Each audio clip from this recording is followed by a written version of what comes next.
સુરતના બે છોકરાઓએ ઓનલાઈન નકલી કપડાં વેચીને 20 રાજ્યોની 4200 મહિલાઓની સાથે છેતરપિંડી કરી છે।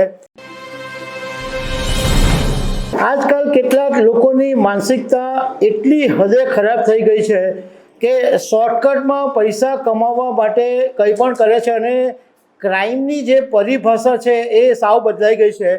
કારણ કે ભોળાભાળા લોકોને અનેક રીતે છેતરવામાં આવે છે। એક કિસ્સો સામે આવ્યો છે કે સુરતના બે છોકરાઓએ ઓનલાઈન નકલી કપડાં વેચીને 20 રાજ્યોની 4200 મહિલાઓની સાથે છેતરપિંડી કરી છે અને સુરતની સાયબર ક્રાઇમ સેલે આ બે યુવકોની ધરપકડ કરી છે। તો આના વિશે તમારી સાથે વાત કરીશ। મારું નામ રાજેશ શાહ છે અને તમે જોઈ રહ્યા છો ગુજરાતના સૌથી મોટા ડિજિટલ ન્યૂઝ પ્લેટફોર્મ ખબર છે.com। હમણાં જે પ્રમાણેનો માહોલ છે એ પ્રમાણે એવું લાગે કે પૈસા કમાવા માટે લોકો શું કરી રહ્યા છે। નકલી પનીર, નકલી નકલી દવા।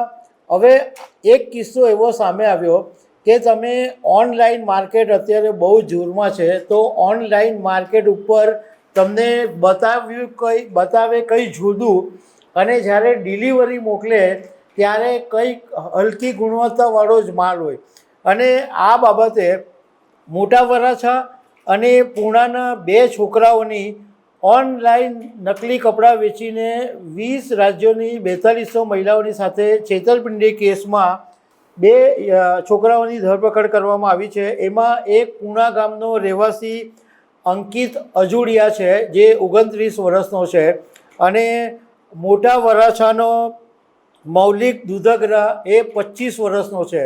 આ બંને જણાએ એક ઓનલાઈન વેબસાઇટ શરૂ કરી હતી અને એ વેબસાઇટનું નામ છે www.pavitrawear.com અને આ વેબસાઇટ ઉપર એ લોકો ઓનલાઈન કપડાં વેચવાનું કામ કરતા હતા, મોસ્ટલી સાડી અને ડ્રેસ મટીરિયલ।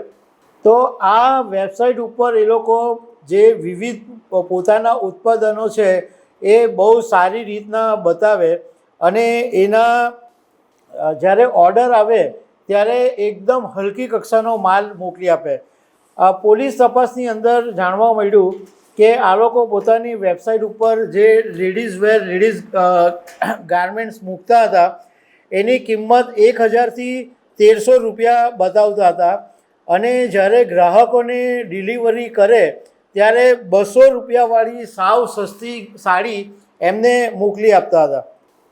અને આ બે લબ્બર મૂછિયા છોકરાઓએ ખેલ બી એવો કરેલો હતો કે ગ્રાહકોને આકર્ષવા માટે સોશિયલ મીડિયા અને ઓનલાઈન પ્લેટફોર્મ પર જાહેરાત આપી અને ઓનલાઈન પ્લેટફોર્મ પર જાહેરાત આપી એમાં એવો કરાર કર્યો કે અમારી જે જાહેર ખબર છે એ ગુજરાતમાં ક્યાંય દેખાવી નહીં જોઈએ અને ગુજરાત બહાર ગુજરાતની અંદર આ જાહેર ખબર નહીં દેખાય અને ગુજરાતના સિવાયના બાકીના બધા જ રાજ્યોની અંદર આ જાહેર ખબર દેખાય।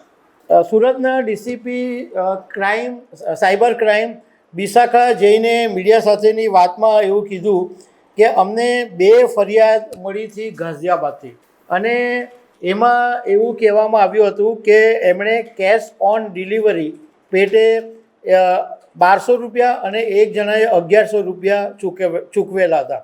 પરંતુ જ્યારે એમને પાર્સલ મળ્યું અને પાર્સલ ખોલ્યું ત્યારે ખબર પડી કે આ તો હલકી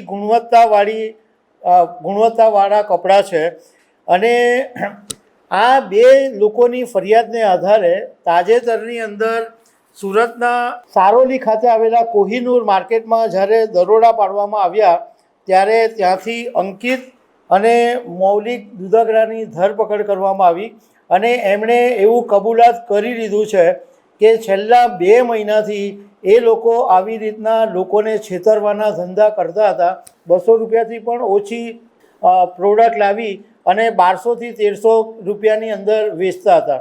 ડીસીપી બિશાખા જઈને એવું પણ કીધું કે આ બાબતે અમે જ્યારે ત્યાં દરોડા પાડ્યા અને અમે એમના ઈમેલ તપાસ કર્યા તો લગભગ ઘણા બધાની ફરિયાદ હતી અને એ પછી અમારી સામે 1000 લોકોની ફરિયાદ આવી છે અને એને આધારે હવે આ બંને જણાની ધરપકડ કરવામાં આવી છે। છેતરપિંડી અને ટેકનોલોજીનો દુરુપયોગ, આ બધી કલમો આ લોકોની પાછળ લગાડવામાં આવી છે. મતલબમાં શોર્ટકટથી પૈસા કમાવા માટે કેવા કેવા ગોરખ ધંધાઓ લોકો કરતા થઈ ગયા છે. અને ખાસ કરીને યુવાનોને હવે એવું થઈ ગયું છે કે રાતોરાત કરોડપતિ થવું છે અને ભોળા ભાળા લોકોને બિચારાઓને છેતરવા છે. તો દર્શક મિત્રો, આવી અનેક વાતો સાથે અમે તમને મળતા રહીશું. આભાર.